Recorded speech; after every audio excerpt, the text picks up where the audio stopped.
Good evening. Thank you for joining us for Voices of the Western Slope, a program that is co-hosted by Delta County Libraries and Grand Mesa Arts and Events Center.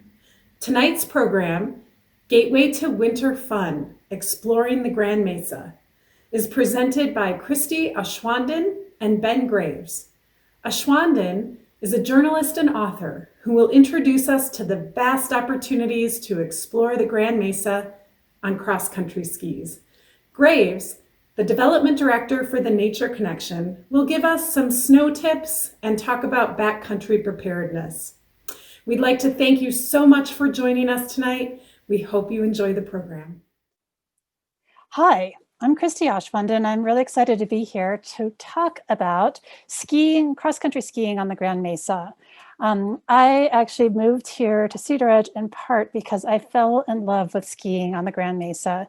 It has some of the best cross-country skiing in the whole universe. I mean that.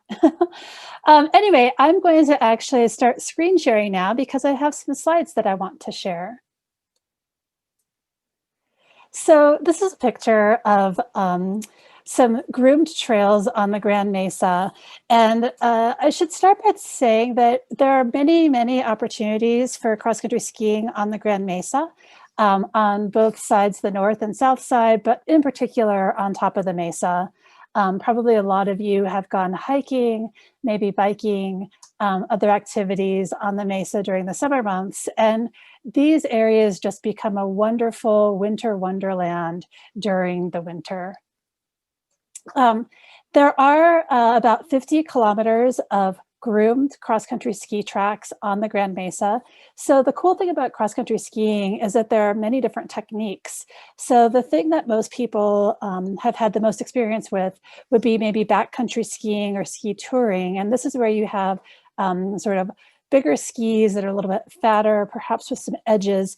And these are skis that you can take into the backcountry, into ungroomed, untracked snow. And that's a lot of fun. You can do that almost anywhere on the Grand Mesa where there's snow. And most winters, that's most of the Mesa. But if you want to do the track skiing, that's a little bit faster and a little bit more technique intensive, the place to do that is on the groomed trails that are maintained by an organization called the Grand Mesa Nordic Council. I'm a past president of the Nordic Council. It's a volunteer organization. I just want to mention here too that all of the grooming that's done by the Grand Mesa Nordic Council is actually done with member support. So although this is on US Forest Service land, the Forest Service doesn't pay for or contribute to any of the grooming. This is all done by the Nordic Council, and it is funded by memberships and by trail donations. So the website has a lot of information. The URL is listed here, gmnc.org. They maintain snowshoe trails as well. These are sort of areas that are mapped out, but not tracked. What you'll find is that it's not nearly as much fun to go snowshoeing on the groomed trail as it is on the ungroomed trail, because snowshoes are pretty heavy. And when you're on the really packed track, it's just sort of like walking around with heavy things on your feet, whereas going through deep snow, that's what snowshoes are really made for. And it's really fun to be able to stomp through the snow like that. So anyway, there are opportunities for both of those at all of the areas. Here's a trail map that kind of lays out the different areas on Grand Mesa where you can cross-country ski. So this is the Cedaredge side here. This Ward trailhead, a lot of you have probably seen in the winter. On this side here is a sled hill. A lot of people, there's a large parking lot right here. This goes up a hill. It's really nice skiing. So there's just one trail, this green trail here, the Ward Trail, that is groomed. The rest of these trails are all signed and they're marked. The junctions have maps at them so you can see where you're at and sort of orient yourself. But these brown trails are not groomed. So they're really nice backcountry trails. So this is a great place to go if you have those fatter skis and you want to tromp around in the snow and sort of make your own tracks. That's a great place. This green trail, the Ward Trail, is groomed for track skiing. As you get up past Island Lake, the Crag Crest Trail is over here. You'll see we get over to the County Line Trailhead. One other thing that I should note is that dogs are permitted on all GMNC trails except for the Skyway trails here. So as soon as you pass through the snowmobile corridor here, that's where the trails become dog-free. But everywhere at County Line and also Ward, dogs are permitted. And this is pretty cool. This is a little bit unique. A lot of the places and more resort places don't allow dogs on very much terrain. And so this is kind of a cool and unique opportunity that we have here on Grand Mesa. One thing that's really nice about the County Line and Skyway trails is that they're on top of the mesa. And as those of you who have been up there at any other time of the year know, that means that it's much less steep. So, you know, it is at a very high altitude, over 10,000 feet, but the terrain's pretty gentle. It's really forgiving. County Line is a great place to go to learn this tower loop, and going out into the flats here is really nice and flat. It's open. It's a great place to get started. Over here at Skyway, the trails are maybe a little bit more challenging. This Sunset, there are a couple of hills here that are marked with the arrows. Those are a little bit more challenging. There's a warming hut at Skyway, which right now is not in use because of COVID. But what's really cool is that the Grand Mesa Nordic site also has weather and road conditions that you can look up. They have a link to the CDOT, has an actual webcam up there. There's also some information about safety.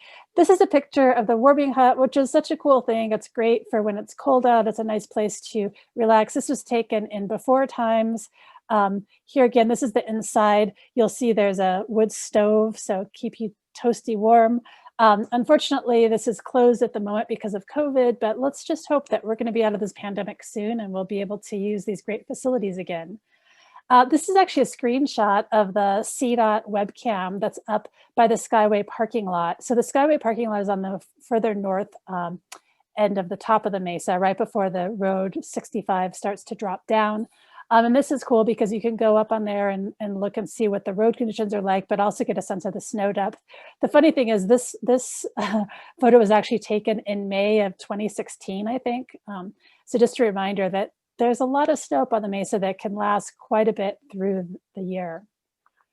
When most people think of cross-country skiing, they may think of something like this. These are some very, very classic old vintage wooden skis and old equipment that's pretty cool. And they're absolutely still usable. They're great to use on the trail. There are two main types of cross-country ski techniques that I wanted to mention. This is from the Grand Mesa Nordic Council website. So the classic technique is probably the one that you're most familiar with. It's the kick and glide. It sort of looks a little bit like running on skis, although it's more graceful and with a lot of glide. Skate skiing is newer, although it's not new. It was invented in maybe the 1980s. It's a faster technique, a little bit more athletic. It's a lot of fun. I'll show you some pictures in a moment. This is a picture of the big collegiate race. The Colorado Mesa University ski team hosts a race every year up on the Mesa. It may not be happening this year because of COVID, unfortunately, but this is a photo from a few years back. You can see this is the start of the race and everyone's going in these classic tracks. This is a classic technique and they're off to a pretty fast start. So this gives you sort of a sense of this technique here. This is a skate race on the Mesa. These are some skiers from the CMU team here up in the lead. This is the skate technique. And just to help you understand what skating is, I have this short video.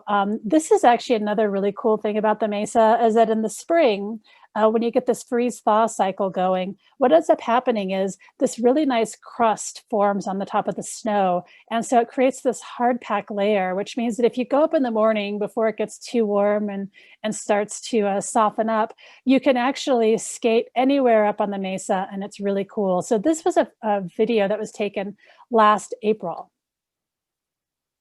And you can see here that it really does look like skating. It's sort of like ice skating on skis. This is my husband, Dave. He's the coach of the CMU Nordic ski team. Whoops. This is a little visual that the Grand Mesa Nordic Council made to explain just the traffic pattern on the trails. This is really important, actually, because the skate skiing really needs a flat and hard pack. It's important that this middle part is kept as a skate lane. For classic skiing, you have these classic tracks, and snowshoers should stay to the far side of the track. And the reason for this is snowshoes can really beat up the trails like this. And we also have a huge problem with people walking on the trails. It can create these big divots, and that makes it really hard for skaters and for classic skiers who are skiing outside of the tracks here, particularly beginners. So it's courteous to stay to the side of the trail, either here on the far side or over here on the other side of the classic tracks. And if you really enjoy the snowshoeing, it's even maybe a little more fun to go in the powder. Just want to point out that cross-country skiing is a really great pandemic activity. You're outside, which is the best place to be. You're naturally going to be distanced from one another. It's very easy to keep the 6-foot distance in between households. So in terms of keeping healthy and happy during the pandemic, cross-country skiing is a great activity. And I just want to show some other pictures of this is a typical winter day. It's just gorgeous up there. We have so much sunshine. Again, you can sort of see what the grooming does. So on this groomed area, you have the flat hard pack. You have the really nice tracks that are really wonderful for classic skiing. But there's lots of nice deep powder here too. So if you want to go snowshoeing or you have the backcountry skis, that's a lot of fun as well. I'm just going to show a few other pictures. So right now, because of COVID, a lot of the stuff isn't happening, but the Grand Mesa Nordic Council does sponsor events. This is the start of a race that we had last year, right about this time, actually, in early January. It was a vintage ski race, and so people were using some old equipment. This is Joe Ramey, who's actually the current president of the Grand Mesa Nordic Council. You can see that he pulled out his old wooden skis for this race last year. That was fun. This amazing woman was the winner of the best costume, best vintage ski outfit. Unfortunately, you can't quite see her skis, but she had some really wonderful wooden skis. This, again, is just a pretty typical day. This is my friend Rochelle, who just started learning how to skate ski last year and picked it up really fast. If you're interested in learning any techniques or getting a lesson, the Grand Mesa Nordic Council does offer all of these, and they're still doing those in COVID. It is something that's possible only in very small groups, but it's a really great time to learn to ski, and that's the way to do it. And so I just wanted to end with a few scenes of skiing on the Mesa. It's beautiful. Yeah, I work during the day. I can't always get out until late in the day, but I just love to ski around sunset. It's one of my favorite times to ski. This is my dog, Molly, who is wonderful. She loves to ski too. We just love to go up there and have a good time. It can be so beautiful at right around sunset time. So this was a day last spring. Again, during the sunny days is another great time to get up there. Another thing I wanted to mention is that there are a couple of nice viewpoints on the Nordic trails. This is a viewpoint looking to the south. It's kind of along similar to where the Crag Crest would be. It's not the Crag Crest, but it's a similar sort of vintage point on the south end of the Mesa that is accessed from County Line. If you take, I believe it's called the Viewpoint or the Lookout Trail.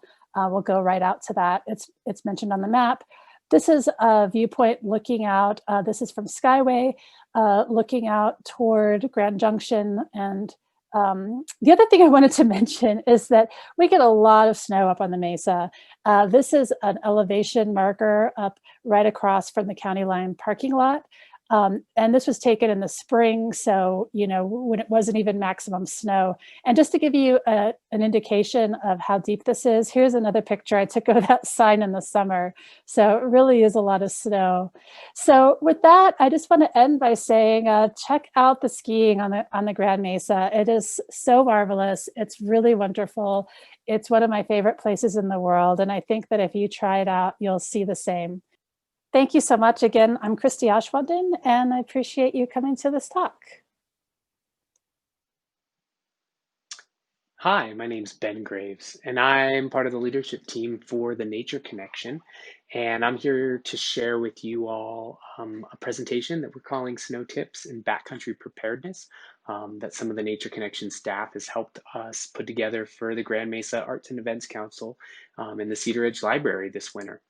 So first, I want to introduce the Nature Connection. We are a school district program in partnership with the County of Delta, and our mission is to break down the barriers to getting outside for kids and families. And we do so through 3 avenues. The first of which is our school year and summer programs. These are things like our Skis for Kids program that's been going on for close to 20 years, bringing all 4th and 6th graders in Delta County up to the Grand Mesa to cross-country ski. We also offer summer camps, and we have lots of other opportunities, backpacking camps, bike camps, ways for kids to get outside through their classes and during the summer. We offer outdoor pathways, which are called pathways because they are pathways to youth and young adult employment in the outdoor industry.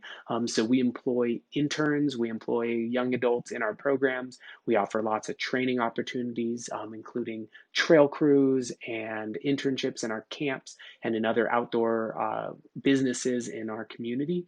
We also develop places. These are mostly trail developments that link the backyards to the backcountry. So these are trails near schools and near community centers, kind of like the Hotchkiss trails, which these little ones here are getting out and riding on the Hotchkiss trails, the Crossroads Park there near Hotchkiss High School in the North Fork Pool.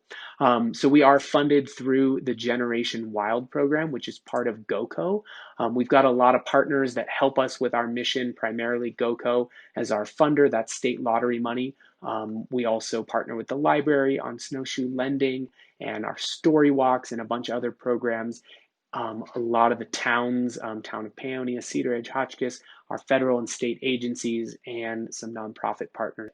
So I'd like to highlight a program that we have launched in the past 2 years, and this is called our Community Pop-Up Ski Lending. This is when we bring a trailer full of ski gear up to the Grand Mesa, often County Line Trailhead, but in some years Skyway. And we allow families to check out the gear for the day and really break down that barrier. Gear is a big barrier to the outdoors for many families.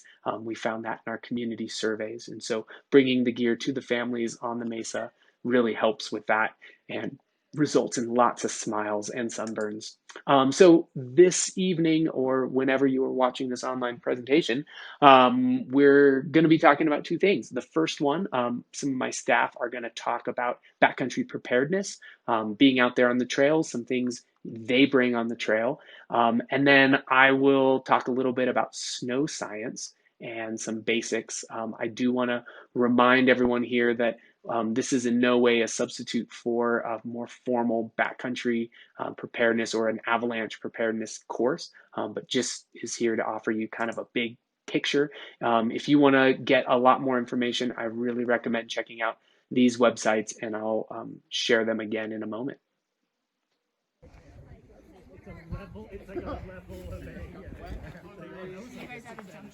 Hey, I'm up here on the Grand Mesa with Anna Robinson, who is an AmeriCorps serving with the Nature Connection. Hey, Anna, you lead ski programs for the Nature Connection with kids. What do you take in your backpack when you're up here on the Grand Mesa? Yeah, so something that I always like to make sure I have is plenty of layers, because I know that I get cold really easily and I can easily take them off and stuff them back into my pack. So I like to pack a fleece with me at least. And I always like to bring mittens too, in case my gloves get wet or my hands get really cold or a kid's hands get really cold. It's a good option to have. Extra gloves, extra layer. Another extra layer too. This one's a little bit more water resistant too, in case it starts to get really wet. And of course I always have some snacks with me, and I like to keep at least 1 full water with me as well. Cool. Snacks, water, gloves, layers. That's great. You know, the Grand Mesa is so well marked. There's lots of maps, but you know, if you were skiing somewhere where you didn't really know the terrain, or maybe there wasn't published maps, you'd probably carry a map of some sort, right? Yeah, totally. Yeah, map, compass, even a phone if you could download that or have a GPS associated with your phone. Yeah, totally. Yeah, right. Hi, I'm Andrew, and I got layers on layers, and I am ready to go cross-country skiing or to do anything up in the cold, in the snow, on the Grand Mesa. Firstly, I got my winter coat on, which is going to keep me very warm on the coldest of days.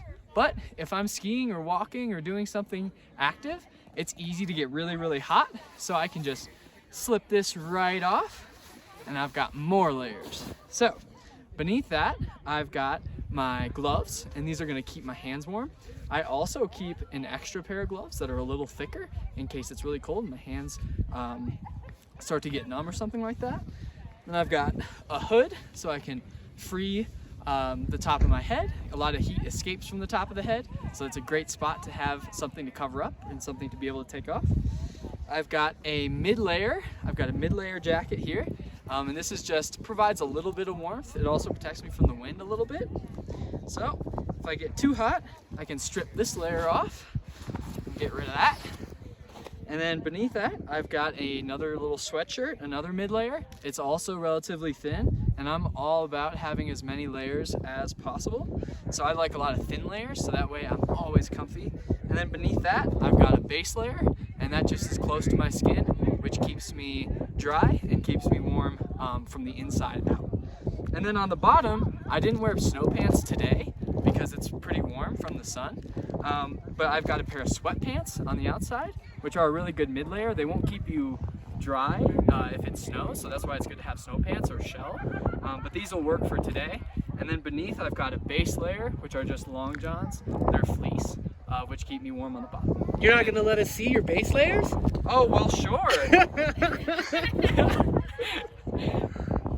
We've got, let's see here. How about your feet? What do you got on? You know, one of these guys. What do you have on your feet? One of these numbers. Oh, on my feet? Oh, these dogs? Well, down here we got a thick pair of winter boots, and they're very insulated, which keep the dogs nice and toasty down there.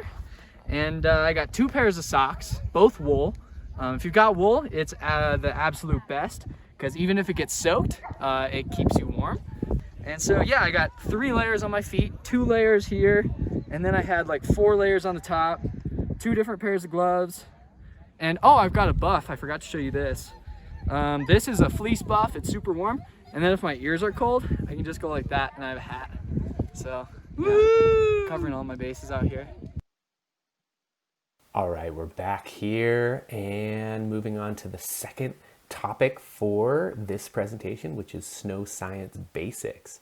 And so what we're going to do here is we're going to watch a video from the CAIC, from one of the avalanche forecasters, and then contrast that with observations that I made out in the field the other day up on Huntsman's Ridge outside of Paonia on the McClure Pass area, which is just on the edge of the Grand Mesa. I kind of see that as an area that kind of spans the Grand Mesa and the Aspen zones. So just to remind you all, there's some super good resources out on the internet. NoBlackoutDays.com is actually a newer website and an app, and it provides lots of videos and education materials all around backcountry travel in the winter. Avalanche forecasts, you can find those at avalanche.state.co.us.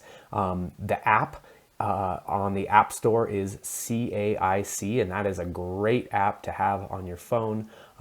It updates regularly, sometimes even twice a day, gives you a really quick access to those avalanche reports at your fingertips, and also gets saved onto your phone so that you can access, as long as you open the app when you have service, you can keep going back to the app all day, even when you're out of service on the Grand Mesa or in the backcountry, to kind of review some of the observations that the CAIC is making. And finally, avalanche.org has a great encyclopedia of terms related to snow and avalanche preparedness. And so if you ever see something on an avalanche forecast and you're like, I don't really know what that means, check out avalanche.org, check out their encyclopedia, and that'll help you.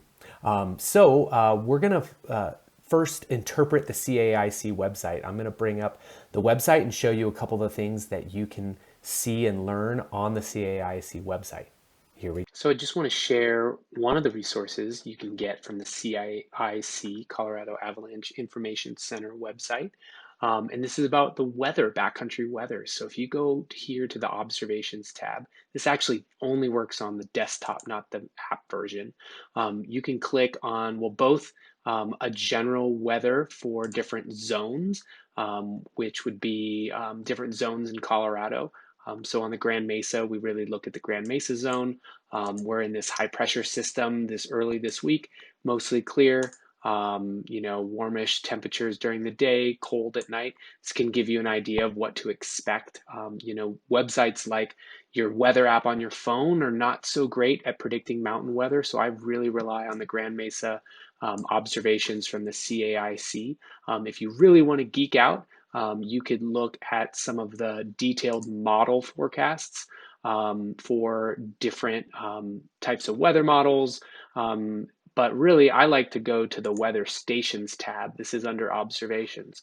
So with this Weather Stations tab, it provides all of the SNOTEL resources at one fingertip. And so you could find SNOTEL data another way. These are I believe it's federally funded snow monitoring across the whole United States, really, and then other weather stations. But this provides all the mountain weather in one spot.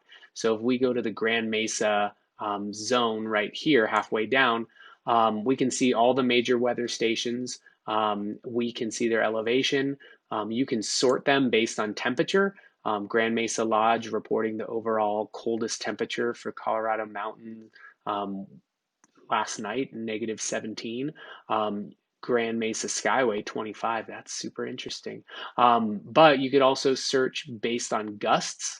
So I do this a lot when I'm planning on where to ski. You can see where these high wind gusts are. Direction, just remember that these are azimuth. So it's like 351 is coming out of the north, pretty much the north. At 52, that's pretty close to the north. 90 would be east. 270 would be west, 360 or 0 would be north. So yeah, north winds. The other thing you can see is precipitation hourly and 24-hour. Now this 21 is definitely an anomaly. Nowhere in the state got 21 inches of precipitation last night, so something must have happened in that weather station.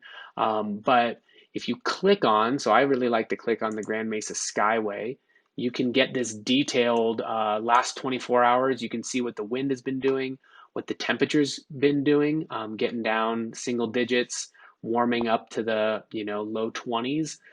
You can also look at the snow height. And so this is super helpful in seeing if your favorite ski spot actually got snow. Here we are, in the valleys, Cedaredge might get no snow, but the Grand Mesa on the top could get 6 inches. And this will help you figure that out. This is a snow depth. Radiation, you could geek out on that if you want. The other, some of the stations, if you look at, say, let's look at this Mesa Lakes one, I believe shows you some snow water equivalent, which shows you how much water is in the snow. So in green here, it's plotting snow water equivalent versus snow height. And this is important stuff to see when you get a big storm. If you get a huge jump in snow height, but not that large of a jump in snow water, it can tell you that that snow is going to be really light and fluffy. And conversely, if you have a large increase in snow water and not that much of an increase in snow height, it tells you that it was probably more of a dense snowstorm. So here's probably the main reason folks use the Colorado Avalanche Information Center's website or their mobile app, which I highly recommend the mobile app. And that is for the avalanche forecast. And so to access that, you click on the top link here, Backcountry Avalanche Forecast, or you can click on your zone based on the map here. And the app opens straight to this map. And so you can just click to where you're going to recreate, which is the Grand Mesa. In this case, you can see an overview of the state and the avalanche conditions around the state. We are statewide in a moderate rating, which is pretty much standard for the whole winter season. Maybe March and April, you'll start to see us in a low avalanche risk, but pretty much all winter we are in moderate. That's due to our continental snowpack, a very kind of uncohesive and dry snowpack that doesn't like to stick to itself and likes to slide very easily. And so this yellow rating here, if you click on the Grand Mesa, you'll now see a more detailed view. The Grand Mesa, it splits up every area into above, near, and below tree line because temperatures below tree line have a huge impact on making the snow a lot more stable. On the Grand Mesa, we don't have much terrain above tree line. That's why it says no rating. So near tree line, which is most of the Grand Mesa, where you would ski, is moderate, and below tree line, which would be maybe the area right above Cedaredge and near Paonia, is at low because of how warm it's been. They give you a summary, okay? And they also give you something called the avalanche problem. So they'll tell you what is the main problem. And it even has these little I, which will help teach you what it means by a persistent slab. And this is something that we've been dealing with because of our really dry conditions in December. We have this weak layer, which this little picture shows a little dotted line. So we have a weak layer underlying a very thick slab of snow from that large storm we got over the holidays.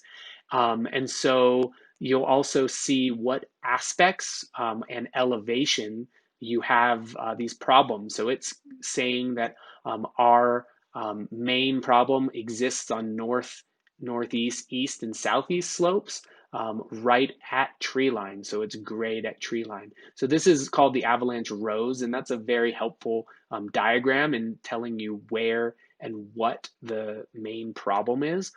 They also give you an indication of how likely of occurrence these avalanches are and whether they are small, large, or historic. Earlier, about a week and a half ago, we were in that historic category, historic, very large, and we're up near certain, very likely. So the snowpack has improved over the past week and a half, 2 weeks. But it is still in that danger zone. So there's a bunch of great videos and pictures that the CIAC posts all about that problem. And then they give you a little snapshot of the weather.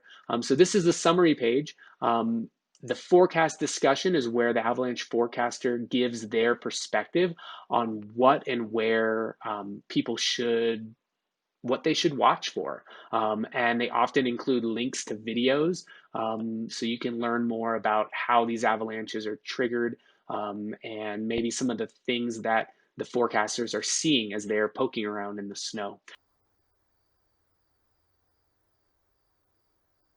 So this forecaster has dug a snow pit to identify some layers so that they can understand snow stability. Aspect here, right around 11,500 feet, so just right near the near tree line band.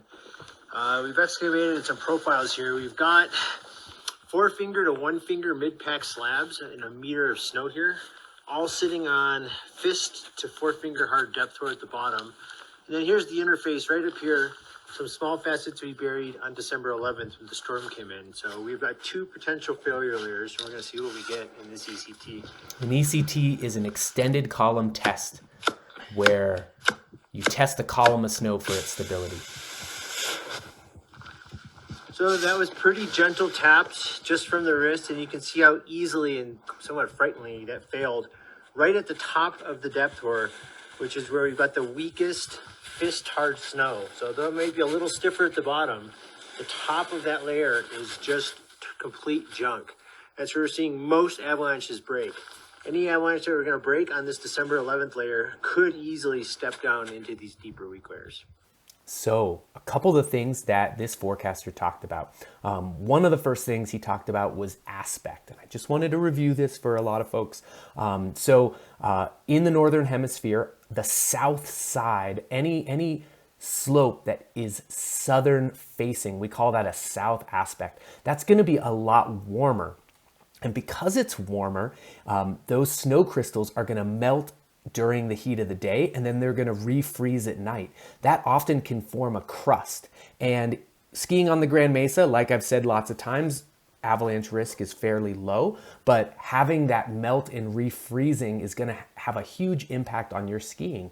And that's why sometimes the areas around Ward Lake, there's some nice southern facing slopes that get really icy and kind of dangerous in the morning because of that melting and refreezing. And so southern facing slopes are ones, if you're just concerned about skiing, you might be skiing those later in the day when they've re-warmed and now they're soft again. Or you might just hold off on skiing them, knowing that anything facing south is going to have that crusty layer in the winter because of the melting and refreezing. Conversely, north-facing slopes are going to stay cold. And actually, in this time of year, December and January, many north-facing slopes never see the sun, the true heat of the sun. And so even 2 weeks after a storm, those north-facing slopes are going to feel very similar to maybe days after the storm. They're going to be soft. The snow is not going to bond together as much.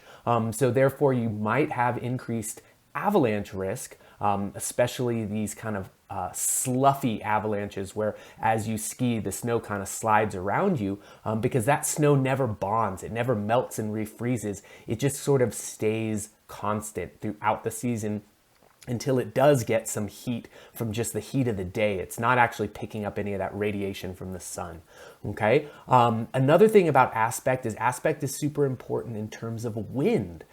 We often get winds out of the north, out of the northwest. Some storms actually come out of the south and southwest, but more often on the Grand Mesa, we see these more north trending storms. And so the north slopes may have, been wind scoured. They may, and in some places actually, where I ski in the Aspen zone, when we do get storms more out of the south and southwest, the north facing slopes actually have wind deposited snow, which might increase the avalanche risk. So aspect is a huge factor in determining the snow quality and then therefore your skiing experience, which is super important, but also the avalanche risk. So east and west, let's not forget about our other two aspects. East facing slopes only get morning sun, therefore they will be a lot cooler in general, because in the morning we have to heat up, the air temperature is still pretty cold. Therefore, east facing slopes often do retain that colder snow. However, there is a little bit of melting and refreezing that happens as the late morning, as those slopes warm up, and therefore sometimes we see some more bonding between layers. West facing slopes though often get the sun in the afternoon when the air temperature is warmer, and so oftentimes on west facing slopes you see the same thing that happens on the south, where you get these crusty layers that form it up. So like I said, aspect hugely important in terms of the snow quality. So that avalanche forecaster also talked about something called facets and depth hoar. And I just want to loop this little video in the background. So what's happening is as the snow is melting and refreezing, those snow crystals are changing, okay? And when a snow crystal is initially laid down, oftentimes it is somewhat more rounded. And so as the temperature difference increases in the snowpack, and so like I said, temperature difference is really important here. The ground is at a balmy 32 degrees or 0 Celsius. But the air temperature can be, sometimes up to -5, -10 degrees. So that difference in temperature causes the snow to change, okay? We have some evaporation, you have some sublimation, and in this video you see those little dots coming off, those represent water molecules. And so as the snow sits there in the snowpack, it changes from a more rounded crystal shape to a more, what they say, faceted crystal shape. So this is kind of a melting and refreezing sublimation process. And that change causes very large crystals to form. And those crystals are angular, okay? So you imagine an angular crystal is gonna not stick to another crystal. There's gonna be a bunch of air spaces between those angles. And that forms what we call depth hoar. Hoar, you might have heard of hoar frost. Those are those feathery crystals that form, maybe on your car windshield, but oftentimes you go for a hike in the early fall or late fall, and you'll see these feathery crystals that form on the ground. That is what we call hoar frost, okay? And so depth hoar is hoar frost that forms underneath the snow. from this metamorphosis of the snow crystals. And finally, one of the words he used there was called slab. And the slab is really just cohesive snow. So we talked about aspect and how there's lots of ways we can get cohesive snow. We can have wind compacting it. We could have snow that is just warmer, so it has more moisture and it sticks together. Or we can have that process of the sun melting and refreezing and causing snow to densely stick together. And so a hard slab is a really dangerous condition, and is what we're seeing in a lot of places in the backcountry right now. Is we had a storm that came in December that had a lot of moisture. It was warmer. It fell in, especially in east through west facing slopes, where you get some of that that melting and refreezing, forming a slab. And underneath the slab, we have all this depth hoar. And as a skier skis on a steep enough slope, then that slab can break, causing an avalanche. And I really emphasize steep enough slope, because you do need a slope steeper than about 30 degrees for a slab to actually fail and propagate, which is the term for moving that snow, breaking and actually moving down the slope. And on the Grand Mesa, there really are few slopes steeper than 30 degrees, and you have to really get out there on a snowmobile to find some of those steeper slopes. And so for most of us, if we're skiing on the Grand Mesa, even if we're skiing off trail, we're not going to be on steep slopes. But if you are, really be aware of those snow conditions. So I'm going to end this here. I'm actually going to turn it over to myself, where I can show you some of the observations that I made. Cool. So this is what we call an extended column test. And, unlike the Grand Mesa, the snow up here on Huntsman's Ridge is a lot deeper right now, and it's also a lot more reactive. We're also a little bit higher because we're, actually probably about the same height as the Grand Mesa, but definitely a lot steeper slopes. And so, this snow will probably be pretty reactive. What I'm going to do is I'm going to just slowly tap on this isolated column of snow to see if there's any weak layers. And so I'm going to first tap from my wrist, see if anything moves, if anything collapses. I'm going to then tap from my elbow.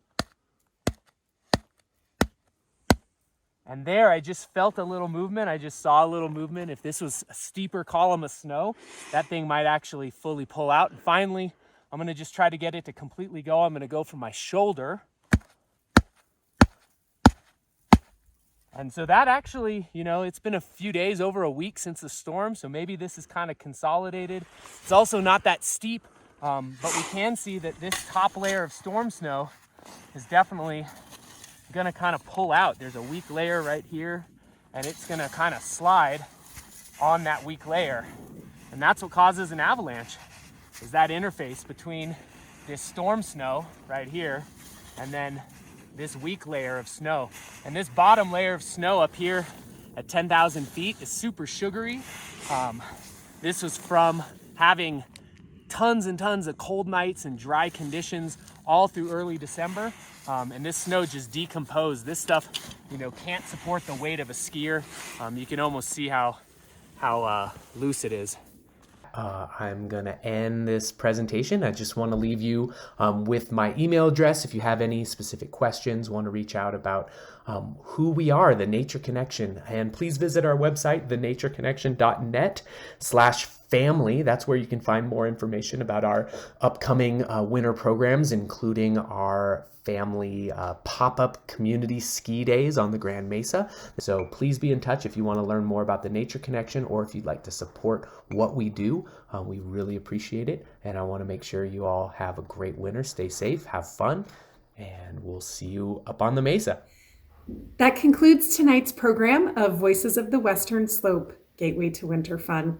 We sure hope you enjoyed it and that you find the opportunity to explore the beautiful Grand Mesa this winter. We also wanted to let you know that the Cedaredge Library has snowshoes available for checkout. You can learn more by visiting our website at deltalibraries.org or by contacting the Cedaredge Library for more information. Tonight's program has a suggested donation of $10 per viewer. Those donations help to support these programs and ensure that we can continue offering them in the future. Once again, thanks so much for joining us, and we look forward to seeing you again in March. Bye.